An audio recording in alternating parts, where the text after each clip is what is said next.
姓于的，你疯了？就是你抢了我给弟弟炖的野鸡汤，快还给我！你想干什么呀？大清早的带把菜刀到我家里，你是不是脑子进水了？欺负了我弟弟，偷了我的鸡，还问我为什么会来这里。姓赵的，到底谁脑子进水了？我告诉你，这还不是我最疯的样子。今天你的头和鸡汤我必须带走一个，你最好快把鸡汤还给我。我叫于婉，原本是现代一名医学专家，却因为意外阴差阳错地穿越到了这个和我同名同姓的女人身上。不同的是，我比她快意恩仇，不再懦弱。我在一阵冷冰冰的寒意中苏醒，奇怪的画面与声音闪过脑海，只是全都太模糊了。我们分手吧，我高中了，你配不上我了。我分不清是真实的，还是自己摔坏了，脑子凭空臆测的。阿姐，你没死啊？这小男娃唤他阿姐，如此看来，脑子里那段记忆不是他胡思乱想，他是真的变成另外一个人。我怎么会死呢？阿娘呢？阿娘晕倒了。所以脑子里的记忆告诉他，阿娘的身子骨一直就不大硬了，却还没严重到会晕厥的地步。怎么晕倒的？他们说你死了，阿娘就哭，一直哭，一直哭，然后就晕倒了。原来是伤心过度啊。于婉看着阿弟，感受到了他心底浓浓的担忧与害怕，也真是难为他了。最亲近的人，一个死了，一个晕了，真不知他是怎么挺过来的。你看我没死，开不开心？开心。对了，我睡了几天？3天。这么说，他们的阿娘也可能昏迷3天了。于婉看着面黄肌瘦的小男娃，试探地问道：“你这几天都吃过东西了吗？”“吃了，阿奶窝里吃的。”“吃饱了吗？”弟弟没有说话，嘴唇都裂开了，一片虚弱的苍白，想来是没吃饱喝足的。走，先去看看阿娘，然后给你做吃的。这家人居住的地方不大，统共也才2间厢房，分别在堂屋两侧，闭着眼都不会走错。于婉一边走一边整理着自己的记忆。说来也巧，这家人竟然也姓于，原主叫阿婉，与他同名。原主家的人口十分简单，一个被抓去充军的爹，一个缠绵病榻的娘，一个面黄肌瘦的小弟，再加一个换了心子的他。原主的娘并无大碍，是伤心过度导致的昏迷，加上数日未进食，才变得奄奄一息了。最后只在角落里的篓子里找到了几根水萝卜，用水煮了煮，给弟弟吃一点，给目前喂了点。母亲将是仍昏睡着，无法自主进食。于婉试图将她唤醒，让我们黑夜了好吗？啊，是婉儿吗？婉儿，你不是淹死了吗？我一定是这2天没睡好。姜氏醒倒是醒了，却在看了女儿一眼后，以为自己在做梦，又闭上眼睡过去了。不怪姜氏这般认为，实在是阿婉被从水里捞上来后没多久，便在他怀里咽了气。他无论如何都不敢相信阿婉又好了。于婉来到厨房，发现家里已经断粮几日，不得不想办法找些吃的了。于婉拿着菜刀与背篓，朝记忆里的1亩3分地走了过去。这是原主耕种的一块菜地，种了些蒜苗、水萝卜与白菜。白菜收的差不多了，只零星几颗稀稀拉拉的长着，还被不知谁家的鸡给啄了。水萝卜倒是还有些，于婉就地拔了个，顾不上洗不洗的，用菜刀削了皮，一口一口的吃了起来。家中已无米粮，光吃萝卜必定是不够的。就在于婉琢磨着怎么才能填饱一家人的肚子时，不远处竟发现一只野鸡，野鸡没心没肺的啄着菜叶子。于婉轻手轻脚的走过去，探出手，一把将它抓进了篓子。阿姐，鸡呢？哪儿来的鸡呀？你去镇上了？你买鸡了？我没去镇上，这是我在山上抓的。是给我们吃的吗？当然了，不然要给谁吃？于婉对弟弟问是否能自家吃了这件事有些疑惑，但还是将野鸡剁熟，加了点在后山新发现的冬笋。须臾功夫，浓郁的鸡肉香气夹杂着清新的笋香，层层叠叠的飘了出来。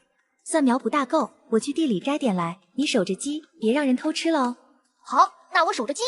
这话是与小铁蛋玩笑说的，哪知他一出门，还真有人惦记上他锅里的鸡了。来者不是别人，正是开头出现的赵氏，也就是于婉未婚夫的生母。正常他应该是不敢来的，因为就是他那渣男儿子攀上了高枝，3天前打算抛弃于婉，才将于婉害死的。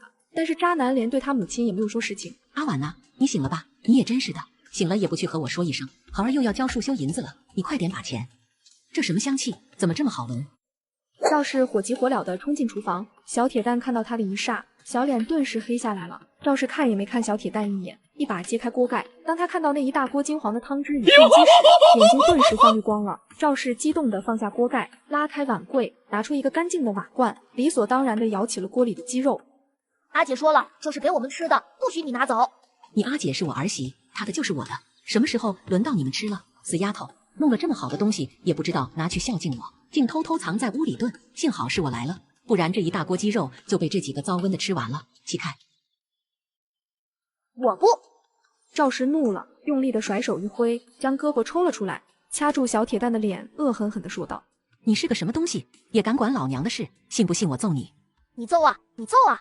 若在平时，赵氏定把这讨人嫌的小畜生暴揍一顿了，但眼前的鸡肉实在太香了，他迫不及待地想要端回去跟儿子女儿一块吃了，于是大慈大悲地放开了小铁蛋，一把将它丢出去，转身去咬锅里的鸡。他把一锅鸡咬得干干净净，连个鸡指甲盖不下。于婉摘了蒜苗回到家时，赵氏已经将一碗热气腾腾的竹笋炖鸡端走了。灶屋那头传来小铁蛋愤愤不平的声音：“恶婆娘，你把我家的鸡还回来，那不是给你吃的，是阿姐抓来给我们吃的。”怎么回事？谁干的？弟弟一五一十将过程说了出来。那赵氏一口一个我媳妇儿，可瞧瞧他都做了些什么。昏迷时不来探望他，把鸡肉端走了，连声招呼也不打，还掐了他的弟弟。不怪原主临死前不想记得他，这种刁妇不忘了，留着过年啊。于婉把蒜苗放在了洗菜的水盆里，拍拍弟弟的肩膀说道：“你在家等我，我很快回来。”于婉拿了一把菜刀，神色冰冷地出去了，于是便来到了开头的那一幕。赵氏盯着提着刀离开的于婉，心想：这还是原来供我们全家吃喝用度、唯唯诺诺的儿媳妇吗？渣男未婚夫，落魄时夸我是世界上最美丽的女人，欣然的想用我辛苦劳作换来的血汗钱，高中后转头嫌弃我一身的乡土气，还污蔑我赚不干净的钱，毅然投入到别的女人的怀抱。未婚夫姓赵，叫赵恒，是我们村唯一的秀才。我们分手吧，我高中了，你配不上我了。阿婉，你咋还在这干活？你相公来了。婶子莫要乱说，谁是我相公？哎呀，马上就要成亲了，不是你相公，难道是我相公啊？阿婉的脸红透了，虽嘴上不承认，可他知道他确实是有个未婚夫的。阿婉，你以后不用再给我银子了。为什么？你不念书了吗？不是。阿婉还以为他是在担心日后的束修银子，忙拍着胸脯说道：“你放心，我有银子的，我能挣。开春了我就去摘野菜，我还能砍柴，能种地。”阿婉，你以前的银子哪里来的？别以为我不知道。阿婉一愣，赵恒面色沉沉的说道：“你不用瞒我了，我已经都知道了。你的银子来的不干净。前年你其实不是去你表姑婆家，你是进窑子了。”一道晴天霹雳袭在阿婉的头顶，阿婉身子一晃，不知道赵恒从哪里听到的谣言。阿婉面色发白的看着赵恒：“谁和你胡说的？你别管谁和我说的，你直说是与不是。你是不是进窑子了？”阿婉的眼圈一点点变红，她抓住赵恒的胳膊，跪在地上，抓着赵恒。赵恒猝不及防的看见了这双布满冻疮的肿手，嫌弃的一把抽回胳膊。阿恒，我没进窑子。阿恒，你相信我，我的钱是干净的，是我用玉佩换的。你哪来的玉佩？我捡的。随随便便捡一块玉佩就能换这么多的银子吗？我也曾天真的认为你给我的那些昂贵的束修银子都是你种地来的、砍柴来的，可你竟是拿自己的身子换来的，亏我还不时心疼你。这不可能，阿婉咋可能干这种事？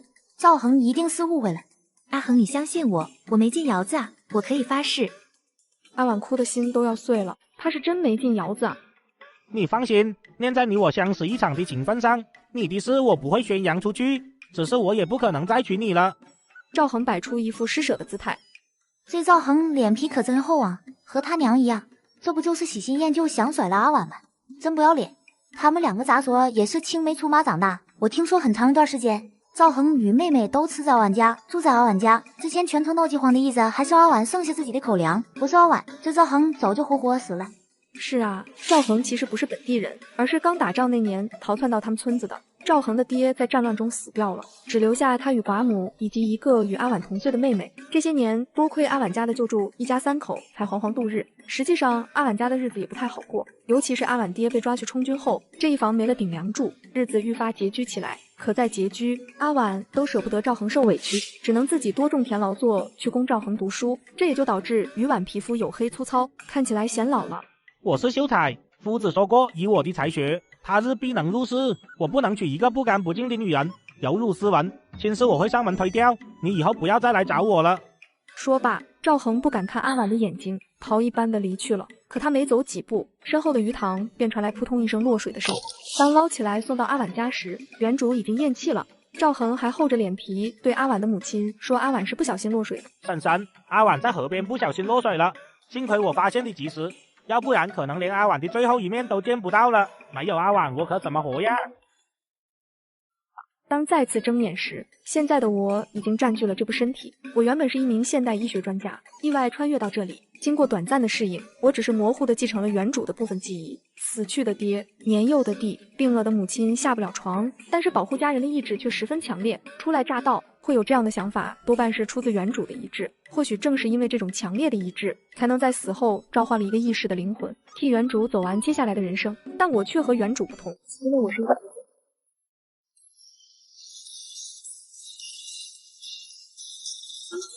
21世纪女神医穿越到古代，3天饿9顿，好不容易搞了只野鸡，还被恶婆婆抢走。而我魂穿第一件事就是提刀抢了。阿婉端着鸡汤回到家，想起自己昏迷时是奶奶一直照顾阿弟，想来奶奶应该还是不错的，便分了一些鸡肉想让弟弟送过去。阿奶已经死了，只有大伯他们。小铁蛋像见了鬼似的说，也不知是在惊讶于婉不记得阿奶过世的事，还是惊讶于婉竟然要给大伯那边送吃食。于婉不动声色地说道，我当然知道阿奶不在了，我说的是给阿奶家送过去。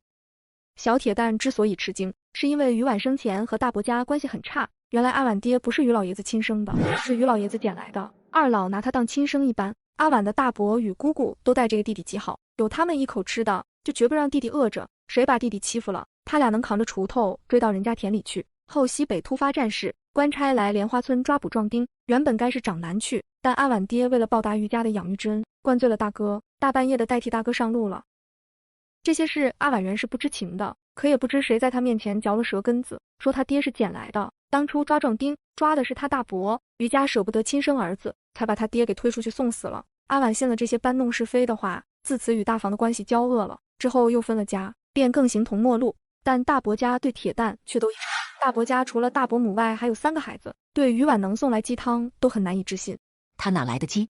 他有鸡干嘛要送给我们？我才不信他会那么好心，真给我们送，别只有一个鸡屁股。话到一半，他揭开了扣在上头的大碗，看到满满的鸡肉，全家都怔住了，居然是满满一大碗鸡肉。于婉打算再去菜地里碰碰运气，看能不能再逮住一只野鸡，想法子去集市上换点钱银。但他的运气仿佛在昨日便用光了，他在菜地里等了足足1个时辰，也没看见任何野鸡出没，便只得去挖了些竹笋。没想到在下山途中，意外发现小河里竟然可以捕到鱼。由于于婉家的位置在后山比较偏僻的地方，很少有人从这头上山，池塘来的鱼没有人发现。一上午足足抓到了1木桶。回到家刚进院子，小铁蛋跑过来，抓起桌上的2个布袋，对于婉道：阿姐，这是大哥送过来的小米，这是大哥送来的玉米面。于峰是奉爹娘之命前来给阿婉家送玉米面的，可这不代表他愿意同这个堂妹说话，因为之前因为大伯受伤，于峰、于松兄弟俩曾经过来求过于婉，但被拒绝了。在听见小铁蛋唤阿姐的一霎，他便转身离开了，却不料小铁蛋眼睛这么尖，又硬生生把他给叫住了。于峰这会子走也不是，留也不是。于峰定了定神，板着脸道：不是什么值钱东西，我爹娘让我拿过来的，说谢谢你昨天的鸡肉。其实本爹娘就想知道，你这丫头究竟葫芦里卖的什么药？他这么说，他是不是想找咱们借钱？切，糊涂，咱们家哪还有钱，都给你爹买药了。于婉又不是不知道，我现在的都比你爹的脸都干净。他什么也没说，什么也没要，还给了我这些东西。看着篮子里的冬笋与大鲫鱼，于家人倒抽一口凉气，因为自从分家后，于婉基本没理过他们，有了银子或者吃的也都拿去接济赵恒家了。不知道于婉到底有什么目的。于婉带着弟弟一早便来到集市来卖昨天捕的鱼和竹笋。正所谓冬季夏鲤，冬天是鲫鱼最肥美的季节，而野生鲫鱼的味道还要更鲜美一些。活鱼搭配冬笋，很快就一售而空了。卖完鱼，二人没有回家，而是去采购了一些生活物资。在这个时代，最珍贵的当属盐巴，盐巴集市上没得卖，得去专程的盐铺买。你们怎么搞的？运过来的盐一次不如一次，这么劣质的盐巴，你让我们白玉楼的客人怎么吃啊？白小姐可是冤枉我们了，我们一直卖的是同一个地方的盐巴，给你们送去的都是精挑细选的上等精盐，差盐我都没拿出来过呢。放你娘的意大利风情屁，你当我信啊？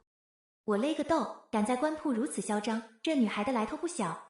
于婉梅上前触眉头，拉着弟弟的手，安安静静地看起了身旁的盐巴。少女又与掌柜争执了几句，临了并未将那袋盐巴带走。我不管，这盐我不要，你自己看着办。说罢，少女气呼呼地离开了。与于婉擦肩而过时，她顿住脚步，没好气地提醒道：“这儿的盐巴差得要命，我若是你，就上京城买去。”我一个连白米饭都吃不起，不得已抛头露面讨生活的村姑，会在乎盐巴的口感究竟是好还是坏吗？紧接着就轮到于婉了。从掌柜的口中得知，这嚣张的女子正是本镇最大酒店白玉楼的大小姐。从掌柜的手里接过盐后，于婉一瞧，这盐巴的质量确实如少女所说，劣质的有些不像话。二人从盐店出来，不经意地听见了于峰的声音：“我手里暂时只有这么多，能先让我把药拿回去，改天再给你送来吗？你看我也是你家的常客了，你不用担心我赖账。”哎呦呦，那可不行，你们上回的欠款都没还清呢，又想赊，哪有这等好事？年关了，你们赶紧把账结了才是。其实我爹着急等着这药，他的腿。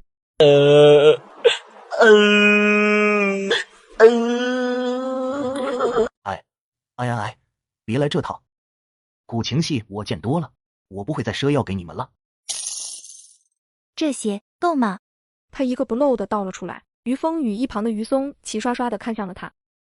药童数了桌上铜板，咂咂嘴道：“今天的药钱是够了，但之前的赊账……那就先抓今天的药，赊账我3日后给你。”哎呦，那肯定不行了。本钱会给，利钱也会给，若是3日后我没给，我与你去官府。你一定疯了！你知道那是多少钱吗？足足20两啊！于婉没回答他的话，而是淡淡的笑了笑，反问道：“那大伯的药能断吗？”那之后的事，于婉没再插手。付完药钱，他便带着小铁蛋出来了。大哥，那个女人葫芦里到底卖的什么药？我怎么知道？当初找她借钱，一个铜板都借不到，如今腿都治不好了，她又跑来星星做菜了。哼，谁和你说爹的腿治不好了？大夫就是这么说的，当时你也在场，不是都听到了吗？最佳治疗时期已经过了，如今服药都只是让情况不再继续恶化罢了。大哥没否认那个女人是在星星做菜，不是吗？下午，于婉收拾完家里，准备再度进山抓鱼时，于峰上门了。药铺里的事不用你管了，这是我家的事。3天后我会去官府，他不可能能在短短3日内凑齐那么多银子，除非当年他带回来的银子还有剩余的，不可能。有赵家那对母子在，他纵使钱财万贯，也早被掏空了。放心，我不会让大哥去官府的，我说过会解决。算上利钱，足有20两。我们一家每日起早贪黑的干，一月也存不下1两。哪怕你鱼卖的再好，笋挖的再多，能在短短3日之内凑齐那么大一笔账目吗？于婉没有与他继续纠缠，问道：“大哥，镇上最大的酒楼是不是叫做白玉楼？”没错，就是白玉楼。好，今天就去白玉楼搓一顿。那里可不是吃饭的地方，至少不是咱们吃饭的地方。你要真饿了，咱们去吃面，卤肉面。他往日里连个馒头都舍不得买，能提出吃卤肉面，已是对于婉十分奢侈了。于婉却仿佛没听讲他的话，自顾自地找了张靠角落的桌子坐下，开始点上菜了。这个，再来个这个。接下来的事就更令于峰恼火了。于婉在吃完了白玉楼后，居然又去翡翠楼点了相同的菜品。眼瞅这前2天卖鱼赚的银子快花完了，于峰实在坐不住了。我勒个去，这丫头是故意来给我们家挖坑的吧？不仅钱赚不回来了，估计还得被抓去见官，好生歹毒啊！于婉，你够了！你这一上午吃了镇上2家最大的馆子，你到底要干什么？大哥觉得味道如何？盐焗鸡的表皮不如白玉楼酥脆，清汤的口感带了些涩味，和白玉楼的一样。没错，大哥觉不觉得自己家里炒的菜也有这种涩味？其实这是因为你们这个时代，其实是因为做菜用的盐杂质太多了。我原以为那白小姐是个蛮横小姐，却是我错怪她了。所有人都认为问题出在厨子身上，只有她找准了真正的要害。我要见见这位白小姐，说服她买我的细盐，钱就有了。是你邀约见我，有事吗？白小姐好记性，我姓于，这是我大哥。少废话，找我何事？不要以为和我见过一面就可以来攀关系，我可不是你们这种人能高攀得上的。正巧，我也没那闲工夫与白小姐攀交情。白小姐这么说，我就放心了。哼，我其实是来与白小姐做交易的。家人们，谁懂啊？这有个村姑要和我做大买卖，呼呼。盐，比翡翠楼更优质的盐。大胆，哪来的私盐贩子？私下贩盐是重罪，是要吃牢饭的。白小姐，麻烦睁开你那烟熏大眼嘎巴珠子，撇开我们有无胆子做那违禁之事不说，只问世上有哪个盐贩子会过得像他们这般落魄？白小姐，请放心，我不是盐贩子，我只是有办法把你的平价盐变成真正的上等盐。当然，我并不是白做，我需要向白小姐收取一定的酬金。你要多少？说说看。穿越后第一笔大生意，收太多了说不过去。于峰的心提到了嗓子眼，生怕他喊低了还不上欠款，正要硬着头皮说15两，就听见于婉轻轻一叹：“第一次给你算便宜点，就50两吧。”现在意外穿越到古代，利用现代知识，即将赚取第一桶金，让家人过上更好的生活，却被告知相依为命的母亲被自己的恶婆婆揍了。50两啊，你怎么想的？供盐也没有这么贵啊。于峰和白玉楼的掌柜都被这50两的成交额惊呆了。白小姐没好气地瞪了掌柜一眼：“那你倒是能把贡盐给我买来呀！贡盐是只有王府与皇宫才吃得上的东西，咱们这些商户别说是买，便是见一下都没门路的。”另一边，赵氏却愤愤不平。他想起之前的白玉婉拿刀威胁时，觉得自己简直是见了鬼。这丫头是我看着长大的，有多小媳妇我再清楚不过了。平日里在我面前大气都不敢出一下，一口一个赵婶，叫得比娘还亲热。是啊，以前娘让那丫头往东，她从不往西，让下地她就不敢不听。这么多年过去了，那丫头对咱家的殷勤有增无减，便是曾经去她那什么表姑婆家住了1整年，回来照样没有与您疏远，反而更拿您当佛祖供着，还把从表姑婆家带来的几10两雪花银全都用在了咱们一家身上，想想都够蠢的。可不咋的，这蠢丫头对我明明是言听计从，到底是发生了什么？怎么几日不见的功夫，就跟变了个人似的？想到鸡汤没喝到，还反被阿婉把自己摔进了猪食槽，赵氏面子里子丢尽，气得直磨牙。但他最气的并不是这个，而是方才女儿告诉他，阿婉那死丫头竟把从他这儿抢走的鸡送去给大伯家的人吃了。死丫头诚心要气死我，你给我等着，阿恒回来了，我让他休了你。没事，阿娘，等明天我先把小铁蛋揍一顿，这小畜生竟然敢跟您犟嘴，看我不收拾他，一个小屁孩我还是打得过的。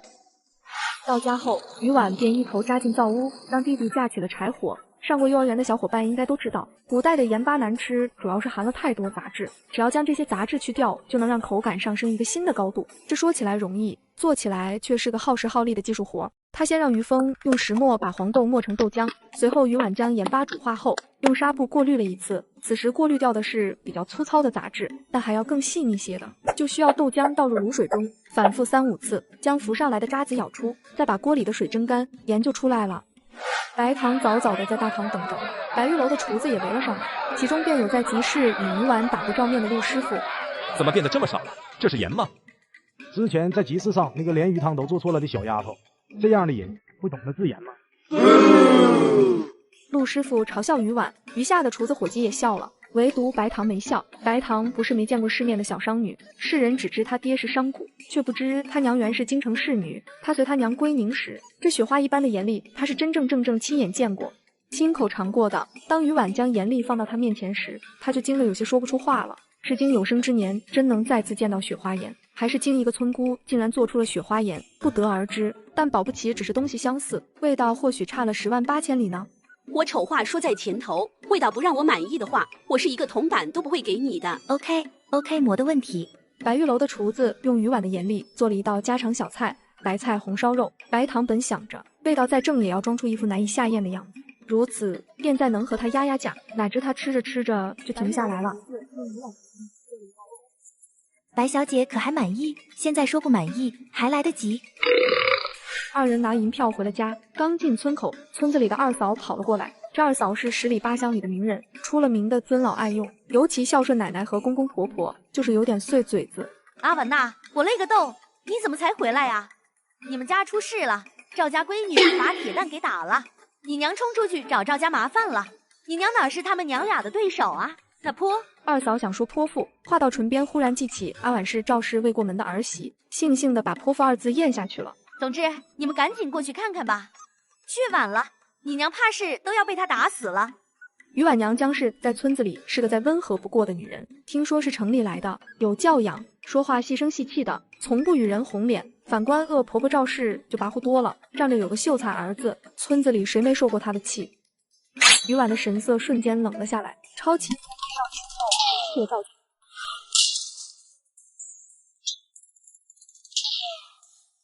救命啊！杀人了！我的个天老爷，快来人呐！于婉气得浑身发抖，走进堂屋，却看见是恶婆婆正被母亲抽得额破血流，脸都肿成了猪头，嘴里发出杀猪般的惨叫声，一声比一声凄惨。还我女儿！让你们害我女儿，让你们打我儿子！赵家动静太大，乡亲们全都被赵氏那杀猪般的声音引来了。李正也来了。赵宝妹原是拦住李正的，一直到有人找李正说赵家不好了，让李正赶紧过去瞧瞧，赵宝妹才心不甘情不愿地跟在李正后头回家了。这怎么回事？怎么是你被打成猪头3了？你要是不会说话，就给老娘闭嘴！是啊，这究竟是咋一回事？老天爷出手显灵了吗？你小子反了天了，把人打这么狠！大爷，不是我干的，要是我，这臭婆娘早躺板板了。不是你是谁？江氏、二嫂、阿婉，你撒谎也动脑子想想。你看，他们像是能把赵氏打成猪头的人吗？二嫂与赵氏无冤无仇，李正不信他会伤害赵氏。阿婉是出了名的孝顺儿媳，他就更不可能这么动赵氏一根手指头了。至于说江氏，这是最不可能的。就在李正认定了于峰才是凶手时，被揍得两眼冒金星的赵氏忽然颤颤巍巍抬起手来，指向了于峰身旁的江氏。江氏先他一步，小嘴一瘪说道：“他管我，还要打我，他还骂阿婉该死，说阿婉是乡下野丫头，配不上他儿子。这毒妇，阿婉为了他儿子，每日起早贪黑的，又种地又劈柴，脏活儿累活儿抢着干。不是阿婉，他儿子哪有钱上书院，有钱考秀才？”众人在看赵氏，只觉他真是活该被揍得狠狠的了。赵氏又气又急，浑身都抖了起来。娘，你要说什么？江氏眸光一动，站起身，抢在李正过来前凑了过去。贱人，早晚收拾你！李正叔，赵姐姐说她没力气了，叫我告诉你她知错了，愿意把猪赔给我们。赵氏直接被气晕了。注意看，这家娘俩长期被恶婆婆一家欺负压榨，这一次居然揍了恶婆婆一顿，还反被恶婆婆赔了一头猪。这件事最终以赵家恶婆婆被气晕，赔下一头猪宣布结束。苏晓牵着那头3000来斤的大肥猪，开开心心的回家了。回家后，于婉从江氏口中得知了不少信息。首先，她知道了目前所处的朝代竟然不是历史上的任何一个朝代，她所处的国家叫大周，这个村子位于大周中部以北，京城以南，是这一带最穷困的一个村。你大伯当年为养家糊口，独自上京城闯荡，他有手艺，2年后倒还真闯出了几分名堂。那惠子村里人都饿得吃不上饱饭了，他家却啃着鸡鸭鱼肉。你大伯是最疼你的，他的腿也是为了救你在一次意外中受伤的。我一定赚够钱，带大伯去京城治腿。从母亲口中得知，治大伯的腿需要100两的银子。于婉决定去市集卖掉半扇猪肉攒些钱。另一边，大伯家也知道是阿婉帮他们还清了药费，两家的误会总算消除了。大伯邀请于婉家3口到家里吃饭，刚进家门，于婉闻到了一股浓烈的卤肉香气，这是来了莲花村这么久，头一次闻到如此诱人的卤香。什么菜这么香？冰糖肘子来喽！最受欢迎的还是那碗冰糖红烧肘子，只看那油红发亮的肘子皮，就能把人的口水给馋下来。这是于婉吃过的最好吃的肘子，就连白玉楼与翡翠楼的卤肉都不及它1/10。我有个想法，明天赶集，我们不卖猪肉了。大伯厨艺这么好，不露一手可惜了。我们不卖生肉了，卖卤肉吧，卤肉比生肉赚钱，只是要辛苦大伯熬制卤水。只是这杀猪是项技术活，莲花村唯一的屠户，早在当年便与阿婉爹一块被征走了。隔壁村倒是也有个屠户，可惜前2日陪他婆娘回了娘家，至今没回来。就在这3个大男人犯愁时，后院传来一声怒喊，几人在后面对视了，走去后院一瞧，却以为是于婉的棍子将那猪门倒了。随后起猪的前后两人，一把把那头定下，一手摁住，另一手飞快地抄起刀子。那头猪连痛苦都来不及，便被于婉超度了。父子3人瞠目结舌，齐齐咽了咽口水。那丫头失踪的1年，那不是被人拐去杀猪了吧？当晚是个不眠夜，全家各自分工，所有卤肉做好已是后半夜的事。第2天一早，于婉一口气租了2个摊位，一个用来卖卤菜，一个用来卖野味。由于猪肉新鲜，大伯的手艺又属实精湛，再加上用上了细盐，生意很好。这卤肉的生意来得比想象中的容易，不到半个时辰的功夫，便卖的只剩1个卤肘子了呀。这时之前第一个光顾于婉生意的大娘急急忙忙的跑来了。闺女，我就猜你今天要来的，我没来晚吧？鱼和笋还有剩的吧？咦，卤肉，你们家还卖肉了？是啊，今天第一天卖，还剩最后一个肘子，或大娘要吗？我便宜卖给您。大娘果断要下了，可当她打开钱袋时，却发现铜板不够了，便让鱼丸给她留着，她去前面找儿子取钱。她前脚刚走，后脚便有一个穿着上等粉色蜀锦、浑身香风扑鼻的美貌姑娘迈步走了过来。有人认出这是县令夫人的贴身丫鬟。这个肘子我要了，给我包起来。这个肘子已经卖了，姑娘挑些别的吧，我家的鱼和笋也不错。我不要别的，我就要这个。我说过，这个已经卖了。我给你双倍的价钱，你把它卖给我。鱼丸缺钱是缺钱，却还不至于没了自己的底线。姑娘还是去别家看吧，那边也有卖卤肉的。我就要你家的，赶紧给我包起来，别让我家夫人等急了。这年头，连丫鬟都如此跋扈了吗？若换了寻常老百姓，早被他气势汹汹的架势给唬住了。鱼丸却不会。丫鬟见鱼丸压根不理他，气得眉毛都竖起来了。整个莲花镇还没人敢这么和他摆脸色的。你知道我是谁吗？竟敢对我如此无礼！他涨红了脸，再看鱼丸，只觉怒火更甚，用手指着鱼丸的鼻子，杀气腾腾地冲了过来。于家三的男人不约而同地站了出来。丫鬟被父子三人的气势给震慑了一把，但很快她缓过了劲儿来，目中无人地说道：你们好大的胆子，知道我家夫人是谁吗？敢挡我的路，还不快让开！父子三人全都没动，打着补丁的单薄身影，仿佛为鱼丸筑起了一道铜墙铁壁。鱼丸的眼底有琉璃般的波光闪过。丫鬟在莲花镇跋扈了这么久，从未被人如此对待过，不由得急红了眼。好吧，你们竟敢这么撂我家夫人的脸面，当心我家夫人让你们在这里摆不下去。谁撂你家夫人脸面了？你家夫人说了一定要去和百姓抢食吗？还是你擅作主张，蛮不讲理，却赖在你家夫人头上？不少围观的百姓都看清了事件的经过，只觉丫鬟确实仗势欺人了些。人家已经说了卤肉卖出去了，他再换个摊子就是了，何必非得强人所难？她可是县令夫人的贴身丫鬟，得罪她能有什么好果子吃？就是，不就一块肉吗？卖给她便是了，何必为了一个大娘开罪县衙里的人呢？众人的窃窃私语传入了丫鬟耳中，丫鬟得意地挺直了腰杆，好整以暇地看着鱼丸，似乎确定他听到自己的身份后，就一定会乖乖地过来跪舔自己。可惜让他失望了，对不起，县长夫人的丫鬟卖不了一点给您。丫鬟被彻底激怒了，抄起隔壁摊位上的一篮子山药面棒子，朝着鱼丸兜头兜脸地砸了下去。鱼丸一把探出手来，扣住了篮子。鱼丸一记冰冷的眸光打在了丫鬟的脸上，丫鬟只觉浑身一冷，下意识地打个哆嗦。丫鬟眼见镇不住鱼丸，恰巧看到了经过从身边劝架的大伯。大伯杵着拐杖走来，丫鬟灵机一动，伸出脚去半瘸腿的大伯。可真无知，连残疾老人都不放过。鱼丸没料到他心这么黑，一把抓住他脖子，狠狠地撞在地上。大胆！什么人竟敢在此闹？